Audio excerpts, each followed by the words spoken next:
Kumusta po kayo mga kaibigan at mga kapatid?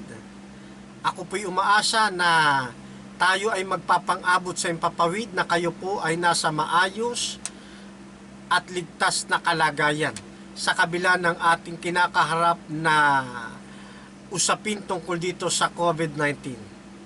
Atin ding pinasasalamatan, pinupuri ang ating Panginoong Diyos sapagkat muli tayong binigyan ng isang natatanging pagkakataon upang may pagpatuloy ang atin pong pinag-aaralang biblical interpretation o kilala sa taghuring hermeneutics. Ilan na sa ating mga natalakay ay yung collapsing context, what the Bible says, ignoring the immediate context. At ngayon naman po ay tatalakayin natin ang isa pa sa mga fallacy na nasa ilalim ng ACGSS School of Thought na isang maling pamamaraan ng pag-aaral ng Biblia. Ito pong tinatawag na fallacy of ignoring the biblical languages. Pero bago po tayo magpatuloy, tayo po muna mga kapatid ay pansamantalang dumulog sa ating Panginoon. Tayo manalangin. Amang banal, muli po namin ipinagkakatiwala sa inyo ang amin pong isinasagawang pag-aaral. Aming pong kahilingan at lambing sa inyo, patuloy nyo kaming hulugan ng karunungan na nagmumula sa inyo. Ang pakikipisan ng banal na espiritu at pagtuturo ay patuloy naming maranasan. Umaasa din po kami na ang mga mapapag-aralan naming ito ay magiging bahagi ng aming paglagong espiritual at magagamit namin sa pagtuturo sa ikapagpapalapit ng mga kaluluwa sa inyong banal na panaan. Muli po, binabalik namin ang aming pasasalamat at papuri sa pangalan po ng aming Panginoon Hesus. Amen. Mahalaga sa pag-aaral ng Biblia ang sangguniin din ang biblical languages. Pero hindi ko naman sinasabi mga kapatid na kinakailangan tayong magpakadalubhasa sa biblical languages para maunawaan ang Biblia. Hindi ho mga kapatid. Hindi natin kinakailangan maging scholar ng Greek o scholar ng Hebrew para lubos na maunawaan ang Biblia. Pero may mga pagkakataon sa pag-aaral ng kasulatan na kinakailangan ding ibalik o bumalik tayo sa biblical languages. Kinakailangan ding maghukay pa tayo ng mas malalim upang lubos nating mailabas ang kahulugan ng mga talata sa Biblia. Nang sa gayon ay hindi tayo mawala sa katotohanan ng ating ipinangangaral mga kapatid. Ano po? Kung kayo po ay hindi pa maalam bumasa ng biblical languages, pwede kayong paturo doon sa mga nakaaalam. Sa panahon natin ngayon, hindi na mahirap. Basta magsisigasig lang tayo, magiging masipag lang tayo. Nandiyan ang ating mga library. Marami na tayong mga libro na mababasa at makakatulong natin. Marami tayong mga professor sa theological school na pwede nating mapuntahan at mapagtanungan. Sisipagan nga lamang natin. Kanya lang sa mga panahong katulad na ito na naharap tayo sa pangbuong mundong pandemya, medyo limited ang atin pong magagawa. Pero ganun pa man, nandiyan pa rin ang Zoom, nandiyan pa rin ang voice call. Ayan, pwede tayo makapag-touch ng mga tao na mapagtatanungan tungkol dito sa atin pong pinag-aaralan. Dahil sa pag-aaral ng Biblia, ayaw man natin sa hindi, mahalaga na mabalik tanaw mapag-aralan din ang biblical languages. No? At huwag isipin ng sino man na ang mag-aral ng biblical languages ay isa lamang pagpapasikat, o isa lamang pagpapagod, no? Hindi po totoo yan, kasi kapag yan ang ating isipin, para na rin nating sasabihin o para na rin nating sinasabi na yung mga nagsalin ng Biblia na nagsipag-aral, nagsunog ng kilay para maunawaan ang biblical languages ay nagyayabang lang. Yan. O nagpapasikat lang. Hindi po. Kung may pagkakataon tayo na makapag-aral, why not? Bakit hindi natin pag-aralan? Okay? So, kung wala naman, humingi tayo ng tulong doon sa mga taong mayroong kaalaman patungkol sa biblical languages. Kaya, kapag gusto, maraming paraan. Pero kapag tinatamad, maraming dahilan. Sa pag-aaral ng Biblia, ay mahalaga na pinag-aaralan ang biblical languages, katulad halimbawa ng mababasa natin sa Mateo chapter 28 verse 1, na malimit gamitin ng mga kaibayo natin sa pananampalataya para sabihin yung Sunday tinatawag ding Sabat. Kaya kung Sabat yung ikapitong araw, yung first day of the week Sabat din. So ibig sabihin, pwede mong ipangilin yung first day of the week sapagkat Sabat din naman yun. Pero tandaan natin mga kapatid, kapag pinuntahan ninyo ang biblical languages, makikita ninyo mali yung kanilang itinuturo tungkol dito. Maigi pat basahin muna natin bago natin pag-aralan. Ganito po sinasabi. Dito po sa saling ang Biblia. Tapos babasahin natin itong binuksan ko na ang Biblia. Okay? Uunahin ko po dito sa saling ang Biblia. Ganito po ang ating mababasa mga kapatid. Nang magtatapos ang araw ng Sabat, nang nagbubukang liwayway na ang unang araw ng sanglinggo, ay nagsiparoon si Maria Magdalena at ang isa pang Maria upang tingnan ang libingan. Dito naman sa isang salin ng Biblia, sa 28 verse 1, pansinin ninyo, dito sa saling ang Biblia, nang magtatapos ang araw ng Sabat. So ibig sabihin, hindi pa tapos. Nang magtatapos. Dito naman sa saling ito, ang bagong ang Biblia, pagkatapos ng Sabat, sa pagbubukang liwayway ng unang araw ng sanlinggo, si Maria Magdalena at ang isa pang Maria ay pumaroon upang tingnan ang libingan. Ngayon, ang tanong sa atin, alin ang tama? Magtatapos o nagtapos? Yan, ang araw ng Sabat. Kasi dito sa unang binasa natin, ang Biblia, nang magtatapos. Doon naman sa kabila, ang bagong ang Biblia, tapos na ang araw ng Sabat. Alin dito ang tama? Kapag mababasa na naman ito ng ating mga kaibigang yumuyurak ng Biblia, sasabihin na nagkukontra-kontra na naman ang Biblia. Hindi pa mga kapatid. So, ang mga ito'y dito lamang sa translation. Okay? So, kaya nga ating uusisain, aalamin natin, ano nga ba ang tunay? Magtatapos o tapos ng araw ng Sabat? Okay? Pag tinignan po ninyo, ang kasulatang Griego, mababasa po ninyo yung mga terminong opse dis Sabaton. Ano po ibig sabihin ng opse dis Sabaton? Ang ibig pong sabihin niyan, tapos na ang Sabat. Pagkatapos ng Sabat. Ang iba pang translation na pwede natin gamitin ay makaraan ang araw ng Sabat. Ayan, ano ho? Oh. So, kaya nga, katulad ng mga saling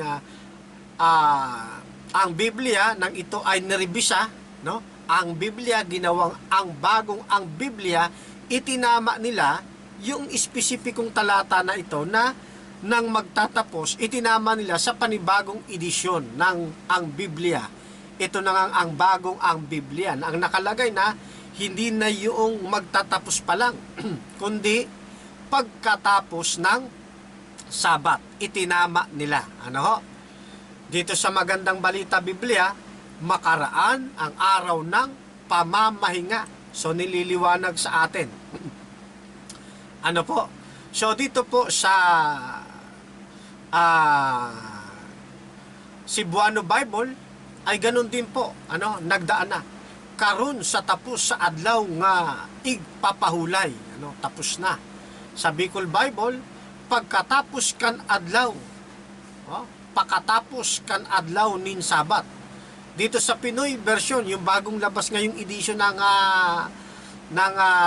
bagong tipan, ano ho, na ang ginamit dito ay heterogeneous language, ano, yung napapanahong salita, kumbaga sabi nila, pagkatapos ng araw ng Sabat. Sa Good News Bible ay after the day of worship. Ayan, after the day of worship o after. Ano? Yan. Sa ISB, GNB, yung Good News Bible, ano? Yung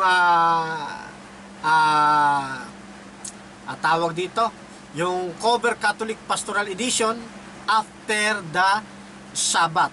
Ano? Sa Contemporary English Version naman, ay isnalin ito na the Sabbath was over. Yan. Kasi ito yung mas tamang pagkakasalin. Ito yung akma, ano, na nasalin ng Opse di Sabaton. Okay? Pagkatapos ng araw ng Sabat. Yan. Ngayon, lagi nating naririnig, yun daw unang araw, tinawag ding Sabat. Kasi nga, pag binasa ninyo, dito sa tekstong Grego, ganito po natin mababasa. Ano? Opse di Sabaton, te epipos kose, iyas miyan Sabaton. Ayon.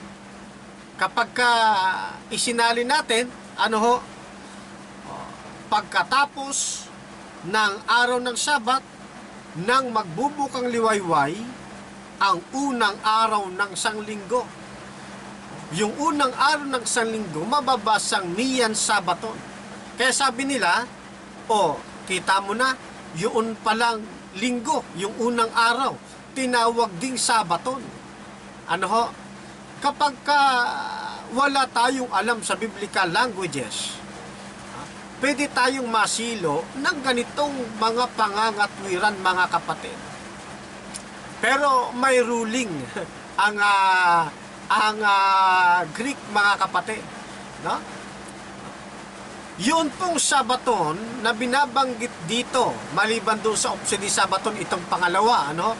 Yung Sabaton po na binabanggit dito, yan po ay tumutukoy sa buong week, no? From Sunday to Saturday, ang tawag po dyan sa week na yan, Sabaton. Ano ho? Yan. Kaya nga lagi nating tinatanong, alin ba yung Sabaton diyan sa talatang yan? Yan ba yung Sunday o yan yung buong week? Yan.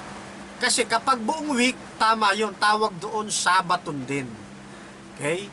Tinawag yung buong week na Sabaton, ano ho, kasi ito yung uniqueness ng tawag dito ng biblical languages, no, especially dito sa Koine Greek. Ang tawag nila doon sa isang week na yon ay Sabaton. Pero yung pinakasabaton doon, yung pinakalunduan, ano ho, yung po yung ikapitong araw. Yung ikapitong araw na siyang Sabaton. Nakukuha niyo po mga kapatid, huwag po kayong malilito. Kasi kung ang pag-address ay one by one o day by day, yung Sunday, hindi po yan tatawagin na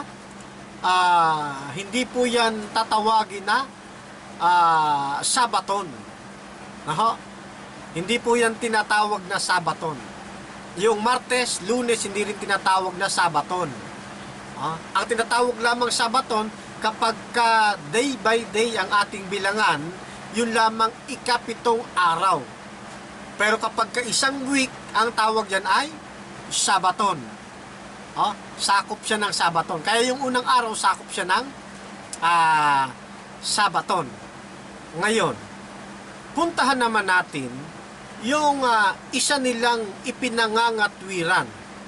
Yun daw unang araw ng Sanlinggo o araw ng linggo, tinatawag din daw itong Sabaton.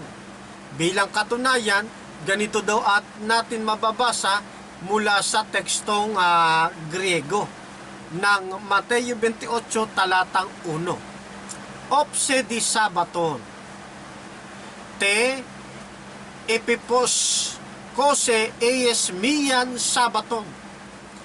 Yung salitang mian Sabaton, unang araw ng Sanlinggo, which is yan daw ay Sunday. At nag-agree naman tayo na yung first day of the week, yan ay Sunday. At dahil nabasa nila na ito'y mian Sabaton, kaya ipinakahulugan nila yung araw ng linggo ay tinatawag ding Sabaton, katulad ng pagkatawag sa ikapitong araw na Sabaton din. Sa makatwid, alinman sa dalawa ay pwedeng gamitin bilang pangingilin, sapagkat ang utos ang ipangingilin araw ng Sabat. Kung susundan natin mga kapatid ng kanilang argumento na ito, hindi rin magiging ari sa Biblia, sapagkat ang ipinangingiling, ang ipinag-utos na ipangiling araw na araw ng Sabat, hindi po yung unang araw, kundi yung ikapitong araw. Mababasa ninyo sa Kapitulo 20, talatang 8, patuloy hanggang 11 na aklat ng Exodo, na ang Sabat na ipangingilin yung pong ikapitong araw. Yan, Kaya, kung susundan natin sila, pansamantala, hindi rin magiging akma. Ngayon, isa pa, totoo bang ang binabanggit na Sabaton, totoo bang Sabaton din? Ang unang araw, mga kapatid? Alin ba yung tinatawag doong Sabaton sa talatang ito? Yung bang unang araw o yung sanglinggo? Yan, Ang Sabaton na tinatawag mga kapatid diyan, yun pong buong week ng sanglinggo. Hindi yung specific day na linggo. Nakuha nyo pa mga kapatid? Kasi yun pong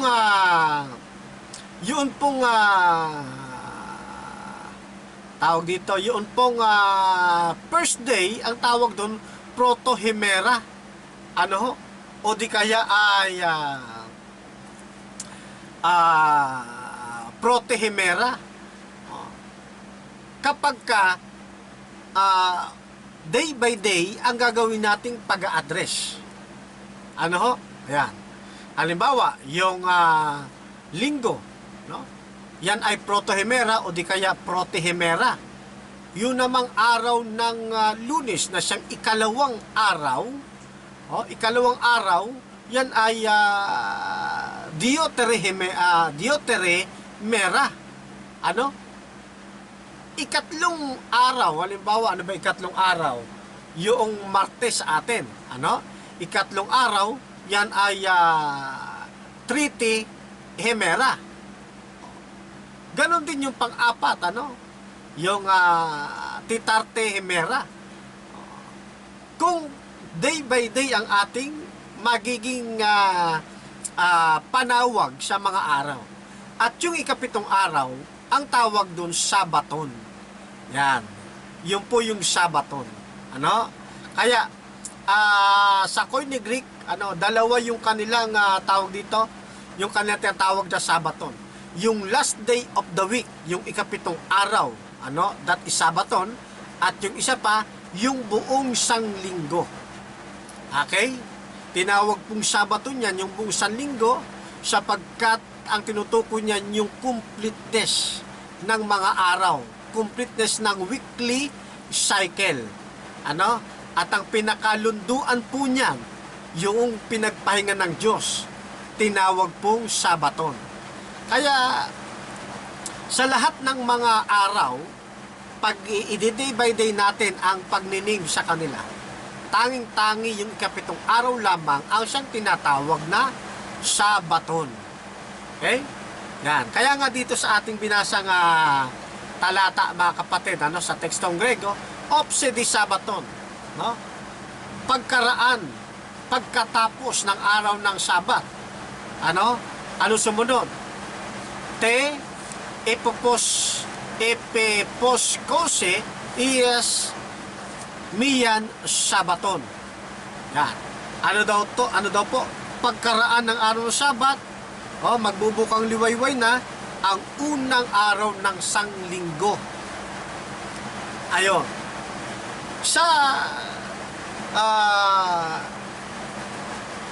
Sa kasulatang Grego, tatandaan natin, kapag mayroong naunang numero bago yung salitang Sabaton, halimbawa, ito nga, miyan Sabaton, so ibig sabihin niyan ay unang araw ng sanglinggo. Ayan, unang araw ng sanglinggo. Kapag kayo namang numero na ilagay sa pagkatapos ng salitang Sabaton, halimbawa, Sabaton Tria. Ayan, ang ibig sabihin po dyan ay tatlong Sabat. Yan, tatlong Sabat. Yan. Okay? Halimbawa, ano ba yung tatlong Sabat? Di Sabat ngayon, sa susunod namang ulit na Sabat, pangalawa, sa susunod ulit, pangatlong Sabat. Yan. So, ibig sabihin, sa isang buwan, mayroong tatlong Sabat, yung magkakasunod na yon ang binabanggit na Sabaton Tria. Pero kapag nailagay sa unahan ang numero, katulad nito, na miyan Sabaton, ang tinutukoy po niyan ay unang araw ng sanglinggo. Yan. Ang Sabaton po dyan, hindi po yung unang araw, kundi yung sanglinggo. Okay? Yan. Naikapit lang yung Sabaton kasi nga, miyan Sabaton. Okay? So, ipinapahayag lang niya na pagkatapos ng unang araw, ang kasunod naman, miyan Sabaton, unang araw ng sanglinggo. Kaya binabanggit sa atin dito. Okay? Nang pagkatapos ng araw ng Sabat, nang magbubukang liwayway na, ang unang araw ng sanlinggo ay nagsiparoon si Maria Magdalena at isa pang Maria upang tingnan ang libingan. So pansinin po ninyo, nung unang araw, ang kanila pong pinuntahan, hindi po bahay pulungan. Hindi po sa kapilya o sa bahay dalanginan o sa bahay sambahan. Kundi ang pinupuntahan nila, doon sa libingan upang tignan yung libingan na pinaglibingan ng ating Panginoong Jesus nung siya po ay namatay sa kalagayang tao. Kaya ang talata pong ito'y hindi nagpapatunay na yung unang araw ay dapat ipangilin sapagkat tinawag itong Sabaton. Sana po ay nasusundan po ninyo, mga kapatid. Ayan. Itong ating pinag-aaralan. Kaya nga, kapag hindi natin pag-aaralan ang biblical languages, maaari tayong mailigaw ng mga bulaang tagapagturo o ng mga ligaw din na tagapagturo. Hindi naman kasi lahat ng tagapagturo ay bulaan, ano? Meron ding mga nabiktima lamang. Meron ding mga nailigaw ng mga ligaw na tagapagturo o nailigaw ng mga sadyang bulaang tagapagturo. Ano ho? Sino po ba yung bulaan? Yung pong nakakaalam na ng tamang pag-interpret sa Biblia, pero patuloy na itinuturo yung maling katuruan, bulaan ang tawag doon. Yung mga nabiktima, palibasa, ay ano sila, no? Palibasa, kulang sila sa pag-aaral ng biblical languages, no? Nadala sila ng mga matatamis na pangungusap, bunga ng lack of investigation, naligaw sila. Nailigaw sila ng mga nanligaw sa kanila. Ano? Kaya isang pananagutan din natin, ano? Kailangan susuriin din natin yung ating mga itinuturo. Hindi tayo pwedeng manangan na nailigaw lang naman ako eh. No, bilang isang mga ngaral, kailangan nating suriing maigi ang ating mga ituturo kung ito pa ba ay nakapanig sa ating Panginoong Diyos. Ano ho? Lack of investigation, ano ho, ay isang mapanganib na sistema ng pagtuturo ng banal na kasulatan. Kaya sabi ng Biblia, ano, nagtuturo ka sa iba, hindi mo tinuturuan ang iyong sarili. Turuan din natin ang ating sarili, mga kapatid. Ano, upang ang ating pagtuturo ay maging angkop sa sinasabi ng banal na kasulatan. Fallacy of ignoring the biblical languages, kung sasabi natin, di ko na kailangan yan. Sapat na sa akin yung nababasa ko yung Tagalog. Sapat na sa akin yung nababasa ko yung translation English. Di ko na kailangan matuto pa. Di ko na kailangan alamin pa ang biblical languages. No? Diyan, papasok po kayo sa tinatawag na fallacy of ignoring the biblical languages. No? Kapag inignore nyo po ito, magkakaroon na ng lack of investigation sa inyo pong pag-aaral. At mahalaga ito sa biblical interpretation o sa hermeneutics, mga kapatid. Ano? Katulad ngayon, nabuksan ang ating isipan tungkol sa terminong Sabaton. Ano? Kailanman, mga kapatid, sa buong Biblia, yung unang araw, hindi tinawag na Sabaton mismo. Ano ho? Okay. So, nawa ay nagkaroon ng maliit na kaunawaan ang bawat isa. Ano, kung ako man ay nagkulang pa sa pagpapaliwanag, pwede ninyong palalimin yung inyo pong napakinggan. At least kayo po ay binigyan ko ng idea kung paano uunawain ang Mateo 28 talata pong 1. Isa lamang po ang pinakasabaton sa pag-iisa-isa sa buong araw ng Sanlinggo, at yan po yung kahulihang araw na hanggang ngayon ay dapat ipangilin ng tunay na bayan ng Diyos.